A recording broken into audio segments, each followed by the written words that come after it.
Shalom Callers, dimanapun Anda berada, saya senang sekali menyapa saudara, baik di ruang keluarga saudara atau di ruang tempat Anda beraktivitas hari ini.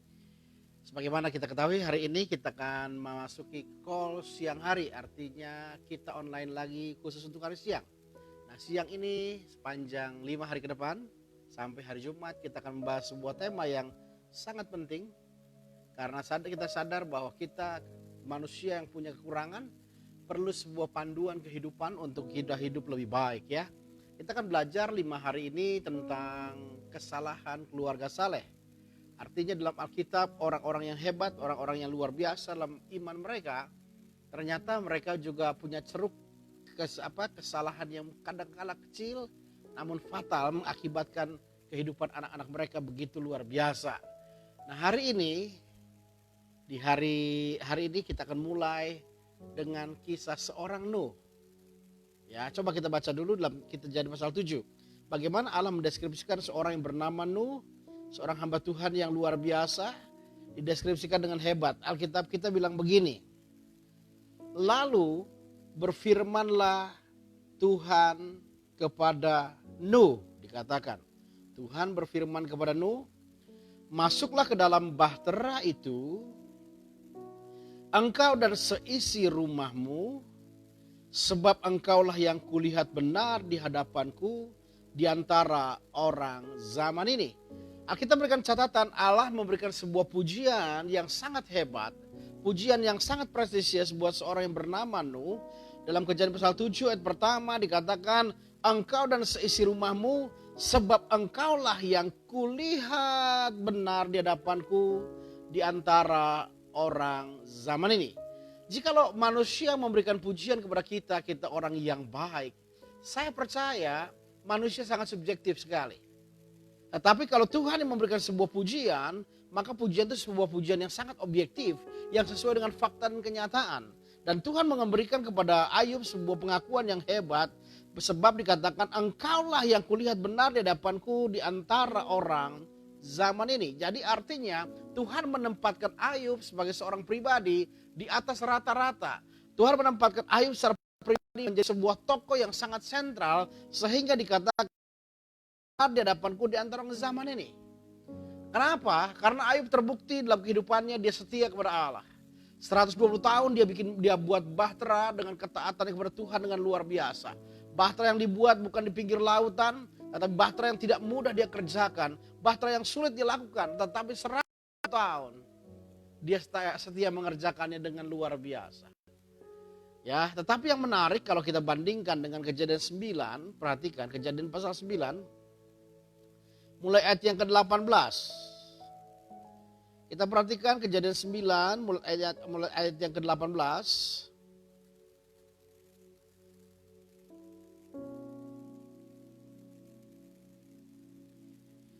Kita akan melihat sebuah fenomena yang menarik, sebuah pertanyaan yang besar tergambar dalam benak dan pikiran kita.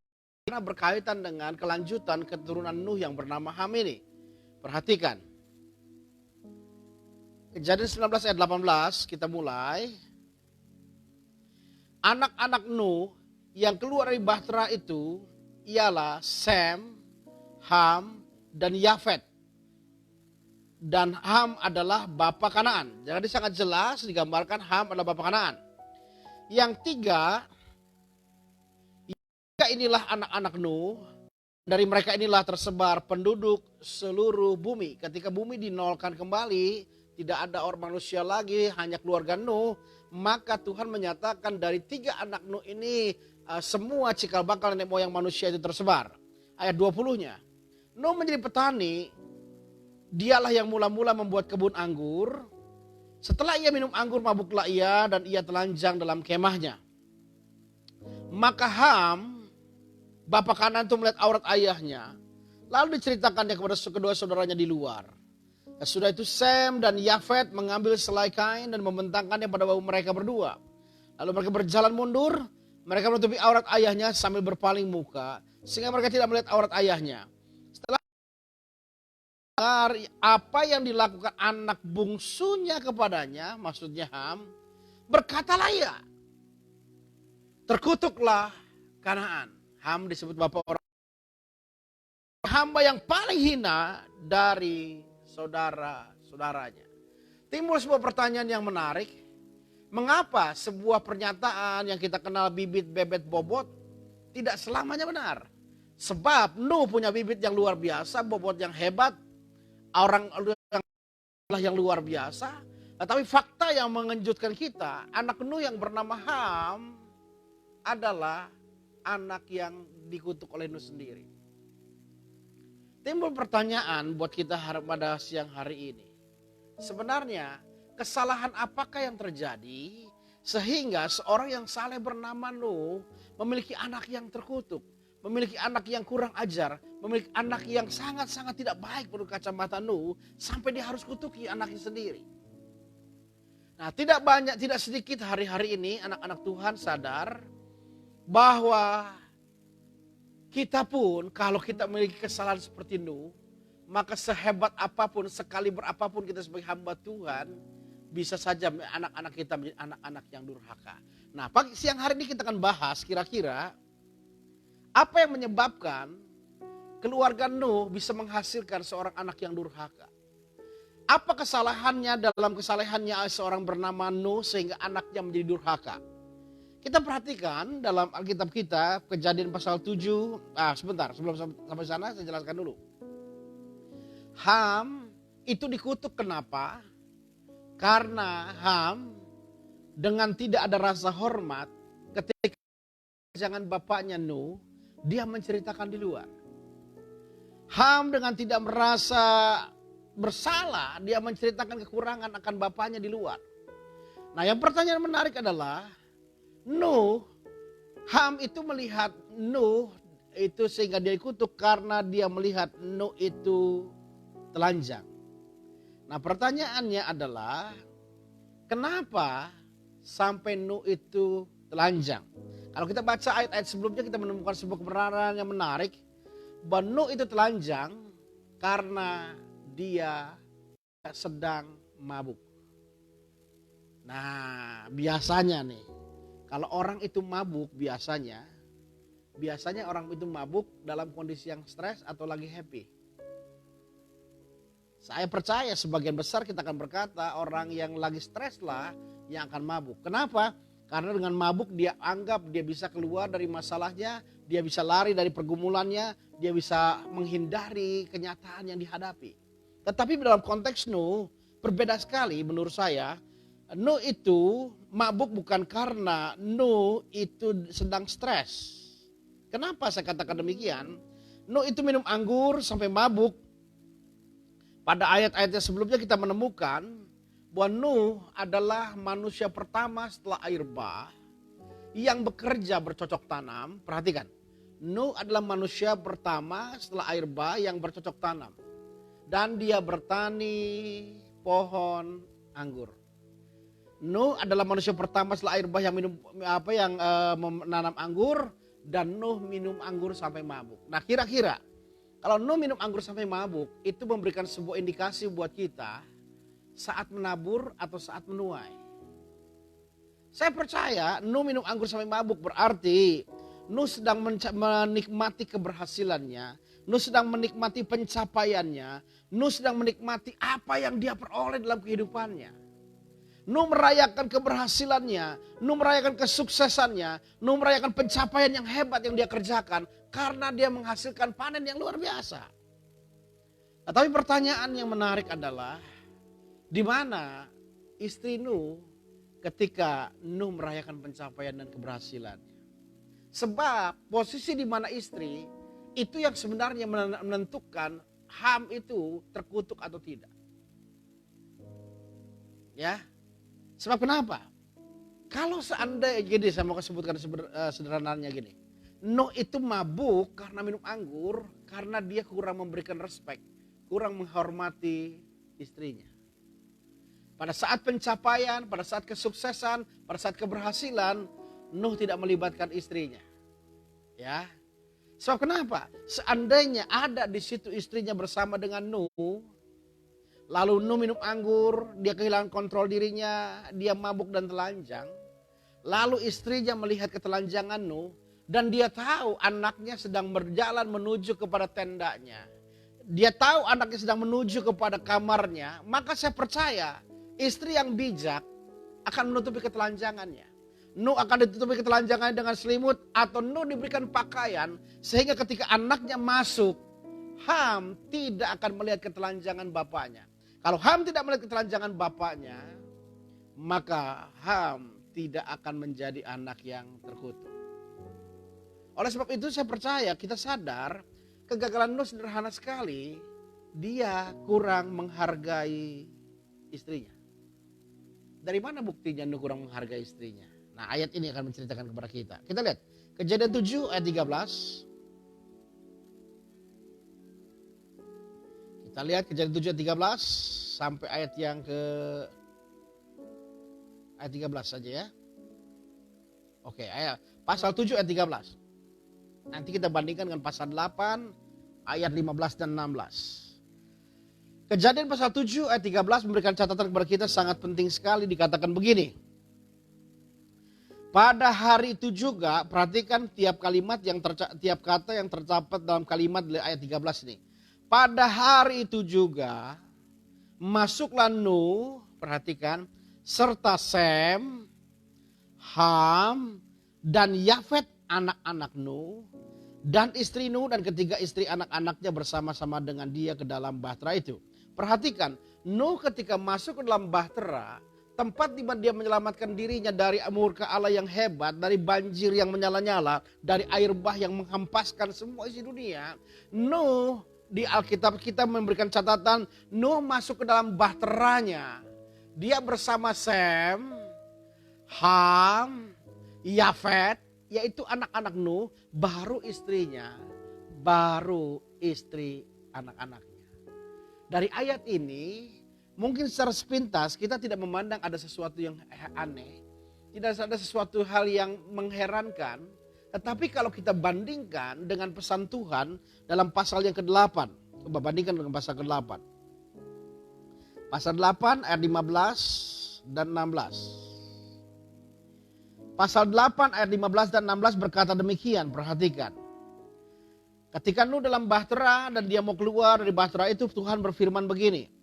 Lalu berfirmanlah Allah kepada Nuh, Allah berfirman kepada Nuh, dikatakan, keluarlah dari bahtera itu, engkau bersama-sama dengan istrimu dan istri anak-anakmu. Ada sebuah perbedaan yang sangat tipis sekali, tetapi sangat krusial di mata Tuhan. Ketika Nuh masuk dalam bahtera, dia membawa Sem, Ham, dan Yafet di depan istrinya. Sedangkan ketika Tuhan berfirman, ketika Nuh mau keluar dari bahtera, Tuhan ingatkan, Nuh keluarlah engkau bersama dengan istrimu terlebih dahulu, anak-anakmu, baru istri anak-anakmu. Jadi sederhana sekali kekurangan Nuh, kesalahan Nuh, yaitu dia menghargai dan menghormati anaknya lebih daripada istrinya. Nah pertanyaannya adalah, ketika Tuhan memberikan firman kepada Nuh, keluar dari bahtera itu kau bersama-sama dengan istrimu, serta anak-anakmu dan istri anak-anakmu, Nuh ditaat enggak? Coba bandingkan dengan pasal ayat yang ke-18. Pasal 8 ayat 18 berikan catatan penting buat kita dan mengejutkan kita semua. Lalu keluarlah Nuh bersama-sama dengan anak-anaknya dan istrinya dan istri anak-anaknya. Sekalipun Tuhan sudah berfirman, sekalipun Tuhan sudah bersabda, sekalipun Tuhan sudah menyampaikan kepada Nuh, keluarlah engkau bersama dengan istrimu, anak-anakmu dan istri anak-anakmu. Tetapi ada 18 berikan catatan kepada kita hari ini. Tetap Nuh ketika keluar dari bahtera, dia menempatkan anak-anaknya di depan istrinya. Ini sebuah indikasi yang sangat jelas bahwa Nuh menghargai anak-anaknya lebih berharga daripada istrinya. Saya bilang begini Bapak Ibu. Kesalahan yang kecil namun fundamental dalam kehidupan orang Kristen adalah menempatkan anak-anak lebih penting dan lebih berharga daripada seorang istri.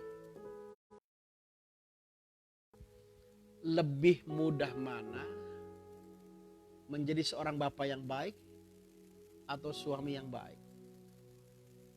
Saya percaya lebih mudah menjadi seorang bapak yang baik. Lebih sulit kita menjadi suami yang baik. Nah, oleh sebab itu tidak heran Alkitab mengajar kepada kita, firman Tuhan menyampaikan kepada kita hari ini sebagai seorang pemimpin rumah tangga, sebagai seorang kepala rumah tangga, sebagai seorang suami, sadar bahwa Tuhan menghendaki seorang suami bisa menghargai dan mengasihi istrinya. Ya, contoh sederhana dalam cerita faktual. Coba ya bagaimana ini kisah Nuh ini kita kisahkan dalam hal yang faktual. Menurut Bapak Ibu, kolors dimanapun Anda berada, anak itu kira-kira lebih berani melawan dan membentak ibunya atau bapaknya? Coba ingat-ingat. Anak-anak kita lebih berani bentak ibunya atau bapaknya? Saya percaya semua sebagian besar kita akan berkata anak akan lebih berani membentak ibunya. Apa alasannya? Apa penyebabnya? Apakah karena ibu setiap hari marah-marah dari bangun pagi sampai matahari terbenam, marah-marah terus, bangun pagi dimarahin, salah pakai seragam dimarahin, pulang masih pakai seragam dimarahin. Saya rasa bukan hanya karena faktor itu. Kenapa anak-anak lebih berani memarahi ibunya? Karena menurut saya, karena dia lebih banyak lihat figur ibunya di depan mata anak-anak dimarahi oleh ayahnya. Ingat loh, ketika seorang istri tidak lagi dimuliakan, tidak lagi dihargai dalam rumah tangga, anak-anaklah yang menjadi korban kita. Ya, anak-anaklah yang menjadi korban kita. Nah, oleh sebab itu maka hari ini kita menemukan sebuah kebenaran yang penting sekali hari ini. Perhatikan kasih-kasih Tuhan. Tidak semua pernikahan Tuhan karuniai anak. Artinya dalam fakta yang kita menemukan tidak semua keluarga ketika menikah mereka melanjutkan pernikahan mereka dikaruniai anak. Saya mengenal beberapa orang hamba Tuhan yang sekaliber besar pun di dalam pernikahan mereka tidak punya anak. Tetapi yang jelas yang namanya pernikahan pasti ada seorang istri. Nah, oleh sebab itu maka saya bilang begini, saudara-saudara yang terkasih hari ini. Kesalahan anak-anak Tuhan, kesalahan anak-anak orang yang saleh kepada Tuhan, sederhana kadang-kala dalam rumah tangga dan keluarga yang menyebabkan melahirkan anak-anak yang durhaka, yaitu ketika seorang suami tidak lagi menghargai istrinya di depan anak-anak. Saudara bisa bayangkan Nuh yang saleh, ternyata kesalehan tidak selalu berbanding lurus dengan kemampuan mereka untuk mengelola rumah tangga dan keluarga mereka. Alkitab berikan Nuh orang benar pada masa angkatannya, Tuhan berikan pujian.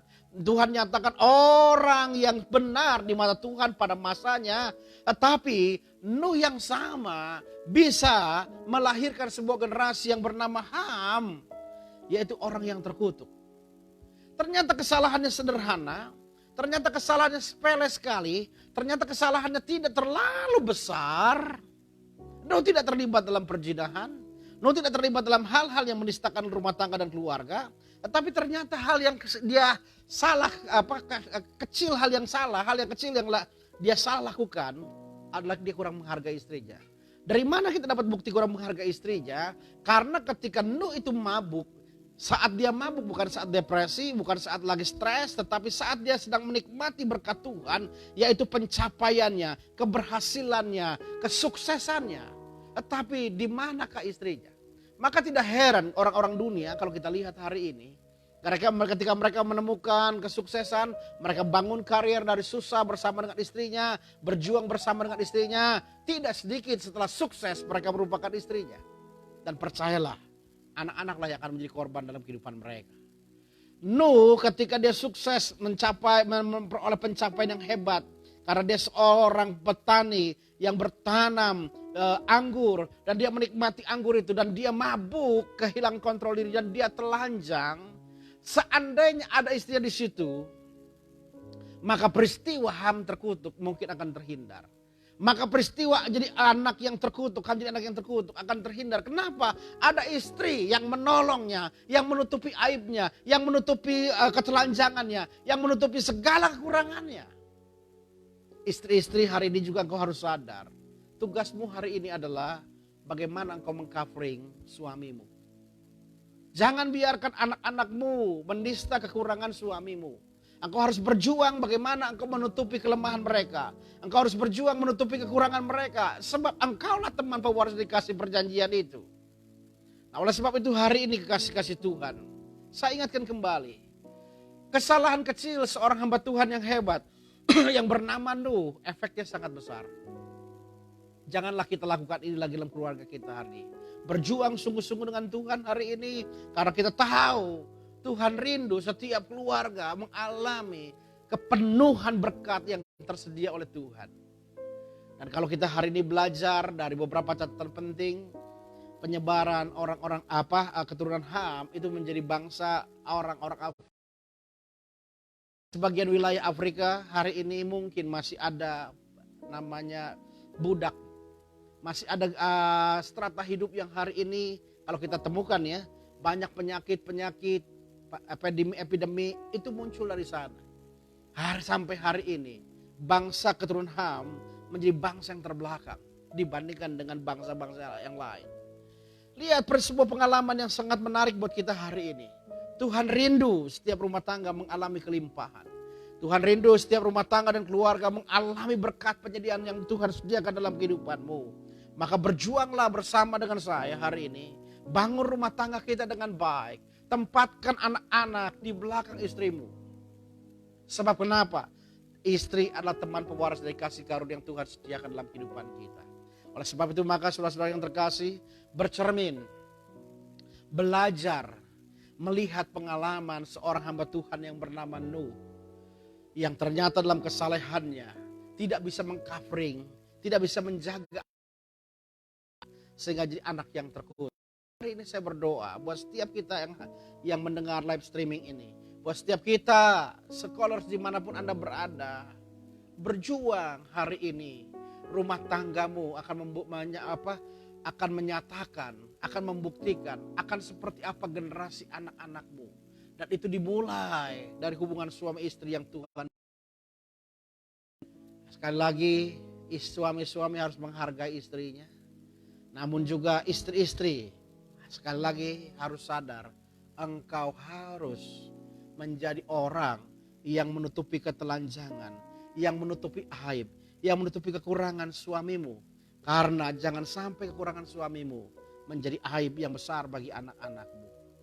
Dalam pengalaman saya sebagai konselor, sebagai gembala, seringkali saya menemukan ada keluarga-keluarga, suami-suami yang selingkuh.